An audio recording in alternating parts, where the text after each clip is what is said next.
clenched fists, tense jaw, an endless to-do list in your head that you run through even in your sleep. The feeling that if you loosen your grip for even a second, everything will collapse. Relationships, career, health, all your fragile stability, built with such difficulty. Are you familiar with this state of total control? The state where you are the dispatcher of your own life, desperately trying to manage every flight, every turbulence, every gust of wind. We live in a world that has elevated control to a cult. We are taught to set goals, to plan, to optimize, to be effective. We are told that success is the result of an iron will and total supervision of our lives. We believe that control is power. But what if it is the main, most exhausting illusion in our lives? What if total control is not a sign of strength, but a symptom of deep-seated fear? What if your emotional burnout, your chronic fatigue and anxiety are not the price of success, but the price of a meaningless war that your I is waging against reality itself? The great psychologist Carl Jung argued that neurosis is always a substitute for genuine suffering. In this sense, our obsession with control is the neurosis of our time. It is an anesthetic that prevents us from feeling real life. We are so afraid of uncertainty that we try to lock the living, breathing ocean of life into a small, understandable, square aquarium of our plans and expectations. But the ocean always turns out to be stronger. And in this struggle, we lose the most important thing, ourselves. Today, we will talk about the most destructive habit of modern man, the illusion of control. We will analyze why you burn out trying to hold on to what, by its nature, does not belong to you. We will explore the three main arenas where this hopeless battle unfolds. And most importantly, we will find practical keys to loosen this death grip and turn the exhausting struggle into a wise dance with life. This is not a call to inaction. It is a call to a deeper, more subtle, and truly powerful force. The power of letting go. To understand how to loosen the grip, you first need to understand why we clench our fists so tightly. The root of our obsession with control lies in fear. In a deep, often unconscious fear of chaos, uncertainty, and our own vulnerability. At the center of our conscious personality, according to Jung, is the ego. It is our I, the part that is responsible for decision-making, for will, for self-identification. In the first half of life, the main task of the ego is to adapt to the external world, to build its identity, to create a sense of security. And control seems to be the ideal tool for this. If I plan everything, if I foresee everything, if I am strong, smart, and farsighted enough, then I can avoid pain, failure, and disappointment. The ego builds a fortress around itself made of plans, rules, expectations, and rituals. The modern world encourages this illusion in every possible way. The cult of productivity, time management, life hacks, planning every minute. All of this is a hymn to our ego. It seems to us that we are becoming the masters of our lives. But in reality, we are becoming slaves to our own fortress. We begin to fear everything that does not fit into our plan. A spontaneous call from a friend, a sudden illness, a change of mood in a partner, an unexpected problem at work. All of this is perceived not as a part of life, but as a threat to our control. Imagine a ship captain caught in a storm. A wise captain will not try to control the wind and the waves.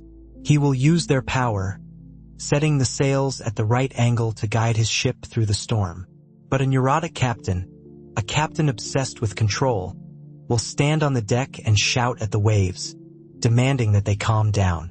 He will try to row against the current, spending all his energy on it. In the end, he will be completely exhausted, and his ship will most likely be smashed on the rocks. This is how we, obsessed with control, burn out in a meaningless struggle with the ocean of life. We spend a colossal amount of psychic energy not on living, but on maintaining the illusion that we control life. We try to control what is inherently uncontrollable. Our burnout, apathy, and anxiety are simply a signal from our psyche, which is screaming, "Enough! This war is killing us." And this war unfolds on three main fronts: where we lose the most energy. The first and most painful front is our relationships with other people. The illusion of control is not an abstract philosophy. It is a daily, exhausting practice that manifests in specific areas of our lives. Let's look at the three main arenas where we wage this hopeless war and understand why it is doomed to fail from the start. This is perhaps a most painful and destructive form of the illusion. We desperately try to control the feelings, thoughts, decisions, and actions of those we love. We do not do this out of malice. We do it out of fear of being abandoned, rejected, misunderstood. We try to control our partner's mood. If he is sad, we immediately rush to save him, to cheer him up, to solve his problems. Not because we are so compassionate, but because his bad mood threatens our own peace of mind. We cannot stand his aloofness because it shatters our illusion of complete fusion. We do not give him the right to his own feelings. His sadness must be immediately eliminated so that our fortress of control remains impregnable. We try to control our children's decisions. We impose on them our ideas of the right profession, the right friends, the right way of life. We say, "I know what's best," but in reality this often hides our own fear. The fear that they will make mistakes and we will be hurt. The fear that their choice will not match our ideal picture, and this will hit our parental ego. We suffocate them with our care, not allowing them to walk their own path and find their own strength. We try to control love. We believe that if we are good enough, convenient enough, perfect enough, we will never be left. We anticipate our partner's wishes, sacrifice our own interests, forgive what should not be forgiven. We turn into a perfect service staff, hoping to be loved forever for it. But this is not love. This is a transaction. And as soon as we cease to be convenient, the transaction is terminated. Jung said that true love is possible only between two free, separate individuals. The attempt to control another is a direct murder of love. We cannot make another person feel what we want. We cannot make them think as we want. We cannot make them stay with us if they have decided to leave. Any attempt to do so is violence that destroys both them and us. We burn out because we spend all our energy maintaining what does not belong to us, another's soul. This is the second great illusion on which we spend our lives. We believe that if we make a perfect plan, we can ensure ourselves against all surprises. We try to calculate every step, to foresee every risk. We live not in the present, but in the future, in our mental simulations. Our ego hates uncertainty. It wants guarantees. Guarantees that we will not lose our job. Guarantees that we will not get sick. Guarantees that our children will be successful. And we try to create these guarantees through hyperplanning. But life always turns out to be more complex and unpredictable than any plan. Imagine you are driving a car on an unfamiliar road at night in the fog. You have a map, that is your plan. But you can only see a few meters ahead in the light of your headlights. You can try to drive at a huge speed, staring at the map but ignoring the road. In this case, you will most likely have an accident. Or you can drive at a comfortable speed, looking carefully at the section of the road that your headlights illuminate, and only occasionally checking the map. This is the wise way to move through life. Our obsession with controlling the future forces us to live in perpetual anxiety. We constantly run through negative scenarios in our heads. What if? What if it happens that? This internal dialogue exhausts our nervous system. We burn out not from real problems, but from the endless struggle with imaginary problems of the future. We try to hold in our hands what has not even happened yet. It's like trying to catch fog in your palms. Useless and exhausting. This is the most subtle and profound form of tyranny. We try to control not only the external world, but also our internal one. We create an ideal image for ourselves. I am a strong person. I am a spiritual person. I am always a positive person. And try to conform to it 24/7. We forbid ourselves wrong feelings. We suppress our anger because Good people don't get angry. We ignore our sadness because you have to think positively. We do not acknowledge our fear because you have to be brave. We spend a colossal amount of energy maintaining this ideal facade, this glossy picture of ourselves. But suppressed feelings do not disappear. They go into the shadow, into the basement of our unconscious, and from there they begin to destroy us from within. Suppressed anger turns into psychosomatic illnesses. Suppressed sadness into chronic apathy and depression. Suppressed fear into panic attacks. Our emotional burnout is often the result of a total war against our own nature. Our soul gets tired of pretending. It is tired of this internal supervision and control. It wants to be alive, and to be alive means to feel everything. Joy and pain, light and darkness. Recognizing that we are waging this war on 3 fronts, and that we are losing it, is the first step towards healing. This is the moment when we can say to ourselves, "Stop. I don't want to live like this anymore. I don't want to control anymore. I want to live." And this moment opens the door to a completely new way of being, to practical steps that allow us to loosen the grip and get our life back. So, we have seen how the illusion of control exhausts us on 3 main fronts: in relationships, in the pursuit of the future, and in the war with ourselves. Now for the most important question: what to do about it? How to loosen this death grip without falling into inaction and apathy. Letting go is not passivity. It is an active and wise art. Here are 3 practical keys to help you master it. This is a fundamental shift in worldview. Control is the attempt to force reality to submit to your will. Influence is the wise use of the forces that already exist to achieve your goals. In relationships, stop trying to change the other person. You cannot do it.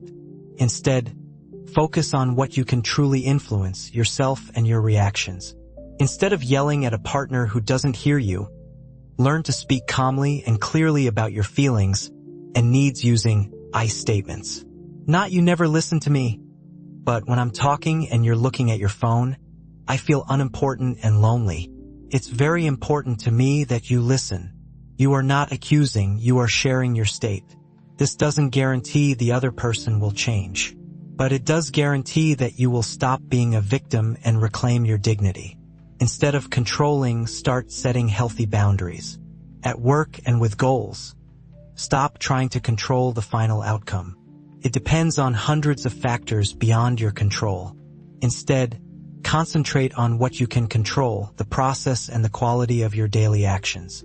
You cannot guarantee you will get your dream job, but you can prepare a perfect resume, have a brilliant interview, and do everything that depends on you. And then let go.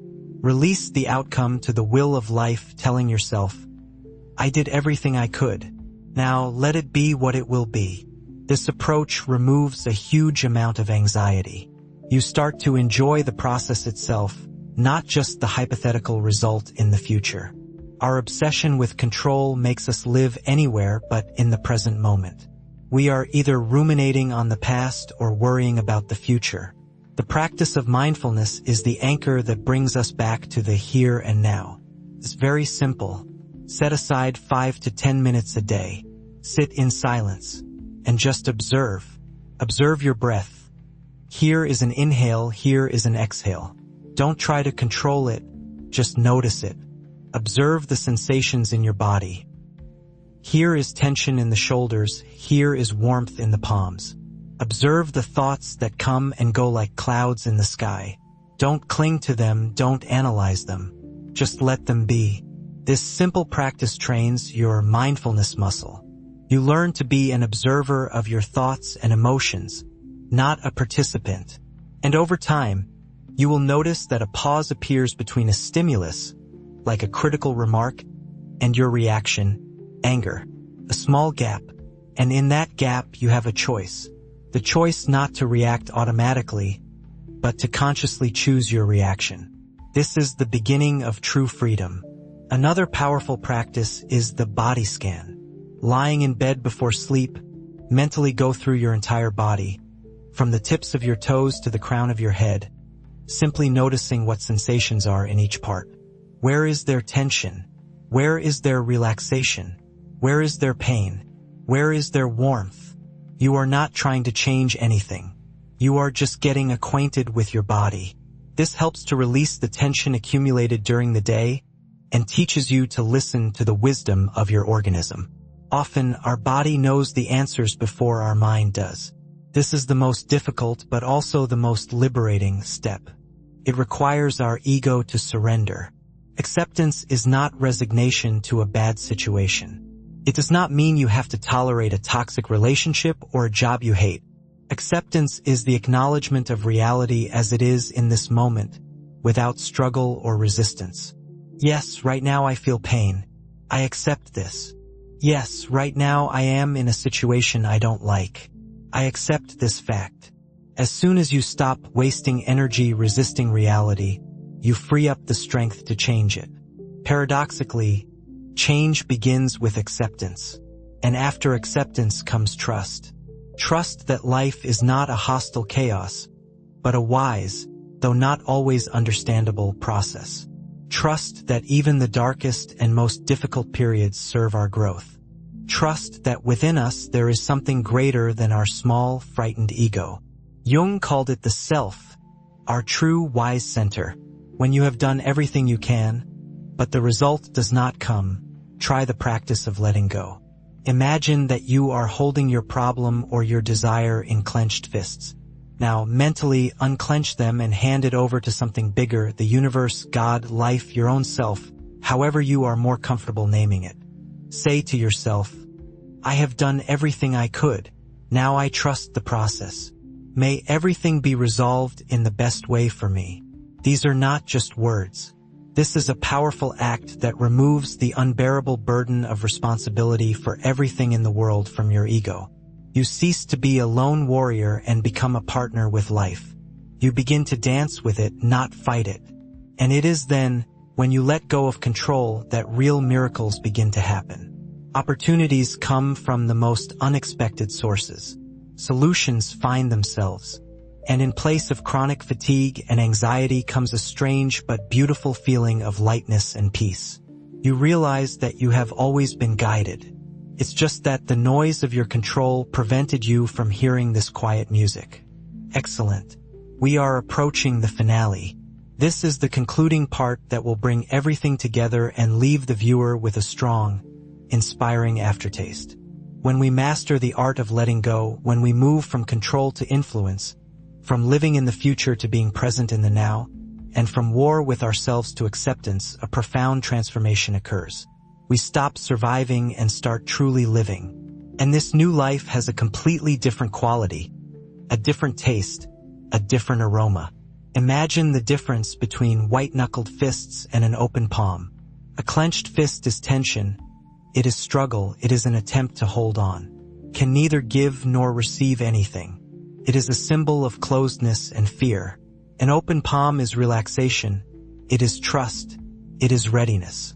It can both give and receive the gifts of the world. A life based on control is a life with perpetually clenched fists. A life based on letting go is a life with open palms. First, joy returns. Not the loud, euphoric joy of achieving another goal, which is quickly replaced by new anxiety, but a quiet, deep background joy from the very fact of being. You start to notice the beauty in simple things that you used to rush past in your eternal race. The taste of morning tea, the pattern of clouds in the sky, a child's laughter, the warmth of a sunbeam. These small moments cease to be just a background. They become the very essence of life. Your ability to feel, not just to think, sharpens. You reclaim your taste for life, which was lost in endless plans and worries. Second, you gain incredible inner freedom. You are no longer a slave to others' expectations. You are not dependent on approval or condemnation. You no longer waste your energy maintaining a perfect image. You allow yourself to be yourself, to make mistakes, to change your mind, to be imperfect, to be alive. And this inner freedom makes you incredibly attractive. People are intuitively drawn to those who are free, because in their presence, they also feel permission to be themselves. Third, intuition and creative solutions come to you. While our mind is overloaded with control and anxiety, it is like a noisy radio receiver that cannot catch a clear signal. When we practice letting go and mindfulness, we create an inner silence. And in this silence, we begin to hear the quiet but confident voice of our intuition, the voice of ourself. The answers to the most complex questions begin to come on their own, not as a result of logical deductions, but as a sudden, clear insight. You just know what to do. You feel the right path. And finally, paradoxically, you begin to achieve more by exerting less effort. This is the main paradox of letting go. While you were desperately fighting the river of life, trying to row against the current, you spent all your energy and barely moved. As soon as you let go of the oars and learned to trust the current, the river itself carried you towards your goals, but now easily and naturally. Opportunities, people, resources begin to come into your life on their own, without an exhausting chase.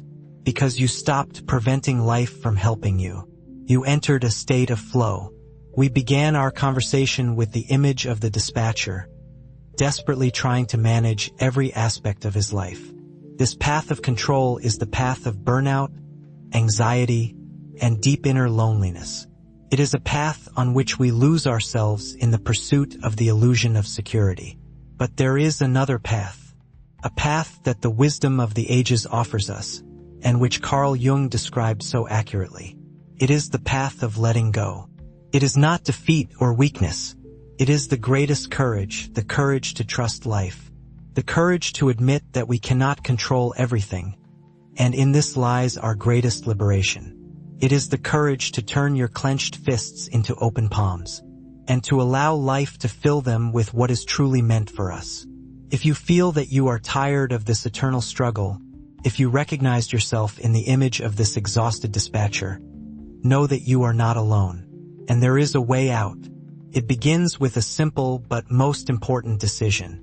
The decision to stop controlling and start trusting. If this message resonated in your heart, if you are ready to take the first step on this path to freedom, write just one word in the comments: I trust.